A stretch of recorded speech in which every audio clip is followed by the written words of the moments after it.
ओम शांति। आज प्यारे मीठे भगवान की मीठी मुरली मंथन की डेट है 23 नवंबर 2021।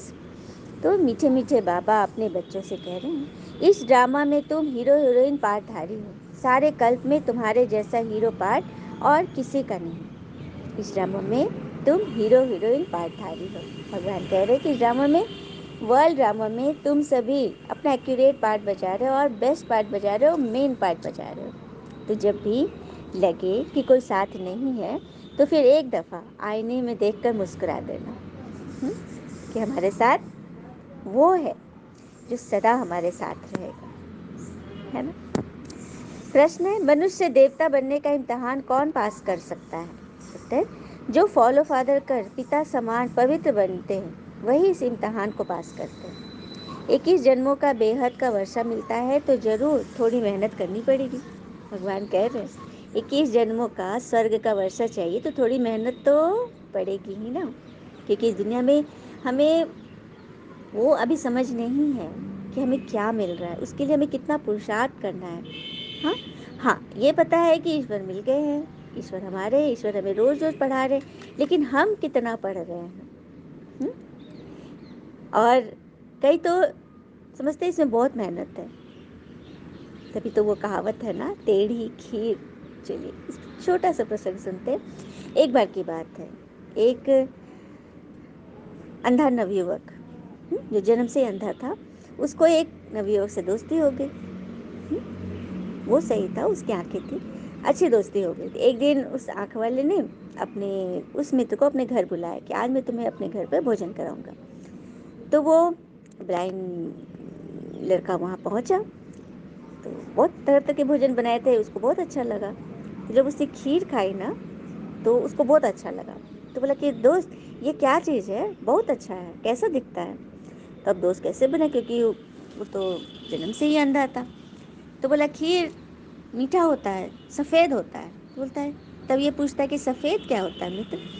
तो बोला सफ़ेद अब क्या बताऊँ? तो बोला सफ़ेद बगुला सफ़ेद होता है। तो फिर बोला बगुला कैसा होता है? तो अब ये फिर असमंजस से पड़ गया कि बगुला कैसे दिखा है। तो उसने अपनी उंगली को ऐसे चोंच जैसा बनाया और अपने हाथ के कोहनी के पास से उसको मोड़ करके, मतलब ऐसे आकृति करके उसको बताया। तो वो उसको छू कर देख रहा है, हाँ, उसका चोंच छुआ, फिर हाथ, फिर ऐसे। तो बोलता अच्छा ये होता है, तो ये तो बड़ी टेढ़ा टेढ़ा चीज़ लग रहा है, मतलब खीर टेढ़ी होती है क्या? तो देखा कितने आसान सी चीज़ को यदि हम अपनी आंखों से नहीं देख सके तो वो हमें टेढ़ी लगी, जैसे खीर उसको टेढ़ी लगी।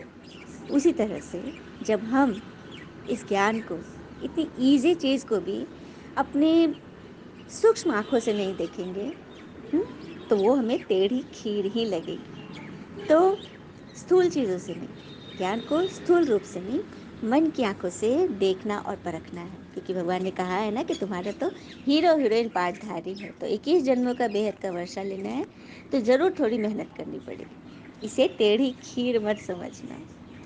अभी मेहनत नहीं की तो कल कल्पांतर नहीं करेंगे, फिर ऊंच पद कैसे पाएंगे? पवित्र बनेंगे तो अच्छा पद पाएंगे, नहीं तो सजाए खानी पड़ेगी। अच्छा, बाबा को नमस्ते।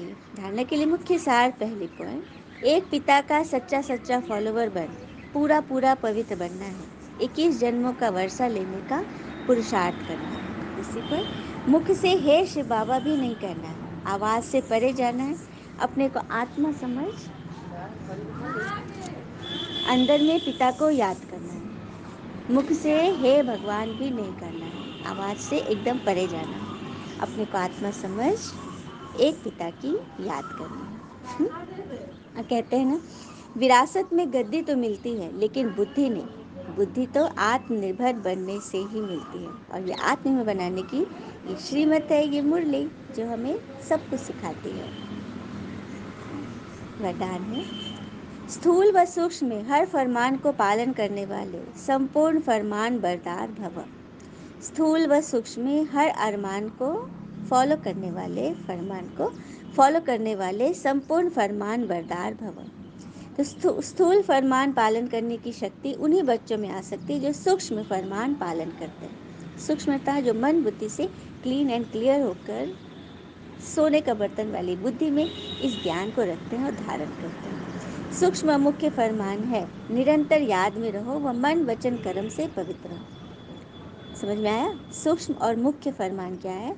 निरंतर ईश्वर की याद में रहे, मन वचन कर्म से पवित्र हो।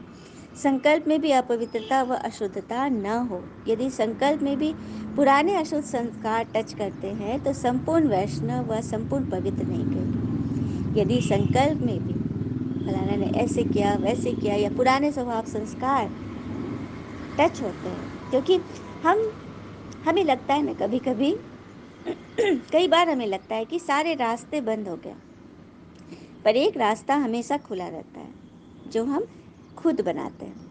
तो फिर सूक्ष्म में क्यों फंसना? जब हमें समझाने के लिए स्वयं भगवान बैठे हैं, तो जो भी पुराने अशुद्ध संस्कार जो हमें व्यर्थ में फंसाते हैं, परेशान करते हैं, उनसे ऊपर उठो, तभी हम सच्चे संपूर्ण वैष्णव बनेंगे। इसीलिए कोई एक संकल्प भी फरमान के सिवाय न हो, तब कहेंगे संपूर्ण फरमान बढ़ता है। कोई भी ऐसा संकल्प जो हमें पीछे की ओर ले जा रहा है, कलयुगी संस्कार में ले जा रहा है, उससे हमें बचना है। स्लोगन, पिता को जानकर दिल से बाबा कहना, ये सबसे बड़ी विशेषता है। तो भगवान को पहचान कर दिल से हमें क्या कहना है? मेरा बाबा। और ये भी कहते हैं ना, कामयाबी तक जाने वाले रास्ते सीधे नहीं होते, लेकिन कामयाबी मिलने पर सभी रास्ते सीधे हो जाते हैं। तो कामयाबी मिलने के लिए मेरा बाबा। अच्छा, ओम शांति। शुक्रिया मीठे बाबा, वो बाबा के प्यारे प्यारे बच्चे। थैंक यू बाबा। All is well always. ओम शांति।